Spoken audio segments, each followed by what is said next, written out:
Fred Taylor Park hosted the latest chapter in New Zealand domestic football's most epic rivalry, as Auckland City travelled west to face defending ASB Premiership champions Waitakere Utd. And it was the hosts that nearly made the best possible start. Roy Krishna fashioned the chance for Alan Pearce within 12 seconds of kickoff.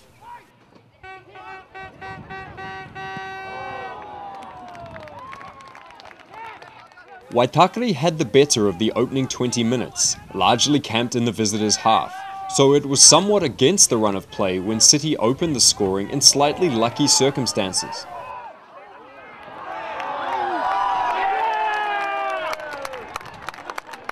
Manel Exposito's harrying and pressure saw Ross McKenzie slot home past an exasperated Danny Robinson.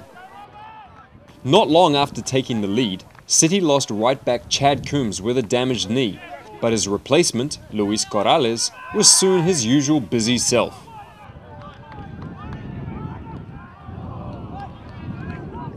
City were buoyed by this spell in the ascendancy, and Exposito tried to catch Robinson off his line.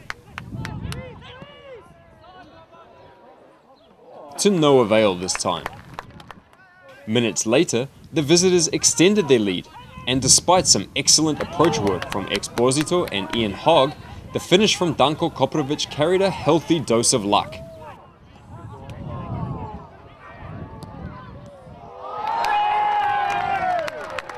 Waitakere defender Tim Myers with a vicious deflection that left Robinson stranded. And plenty for the visiting faithful to be cheery about. The scoreline did not really tell the full story so far, and Waitakere were determined to have something to show from their greater share of possession. Skipper Jake Butler doing his best to lead the way for his side.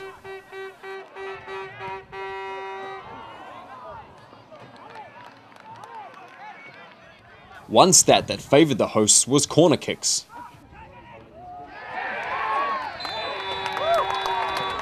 And 3 minutes from half-time, it paid dividends.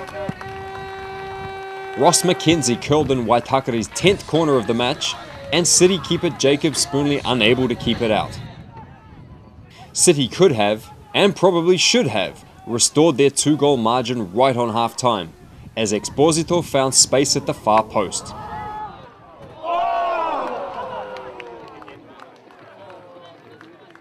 Skipper Ivan Viselic hit the target early in the second half, but Robinson showed safe hands. City were now finding renewed rhythm and upped the tempo of their possession approach. David Mulligan's orchestrations allowed Adam Dickinson to play in Corrales.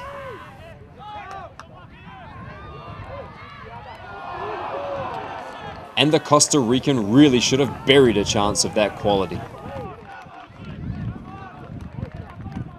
Corrales responded by applying pressure in the next attack, which led to a communication glitch between Robinson and defender Jason Rowley.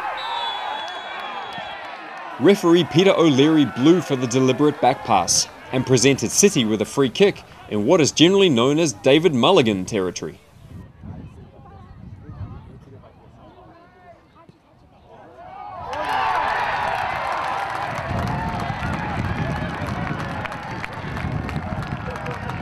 The All Whites midfielder executed his party piece to perfection, and this flash of brilliance drew applause from all around Fred Taylor Park.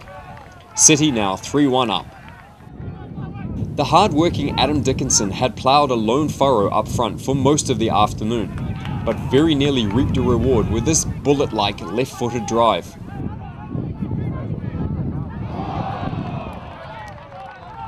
Only the woodwork denying City a fourth. Waitakere then had Robinson to thank again. His quick thinking and movement snuffed out another chance as Corrales ghosted on to the through ball from substitute Emiliano Tare.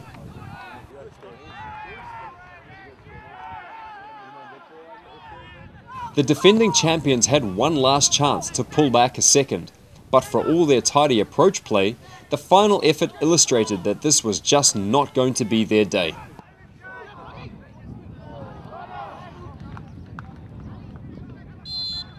The spoils from this one belonged wholly to the visitors, and with a long way still to go in this campaign, City were nonetheless pleased to move to the top of the table and maintain their unbeaten start to the season. At Fred Taylor Park it finished Waitakere United 1, Auckland City 3. Yeah, it was a good win, you know. It's not easy to come to Waitakere and win a game because we know how tough it is. The game was very intense, but we knew they were going to press us very high. But yeah, we were prepared, you know, to overcome that pressure, and I think this pays off, you know, the players' efforts, and it gives them a lot of credit, you know, for trying to keep playing this way no matter which team and how, you know, we are defended. You know. Second half was a lot better, considering when we played them a few weeks ago and we came in the second half and they scored 2 goals. So second half today was a lot better than last time. But yeah, we did well. Could have been a couple more goals up.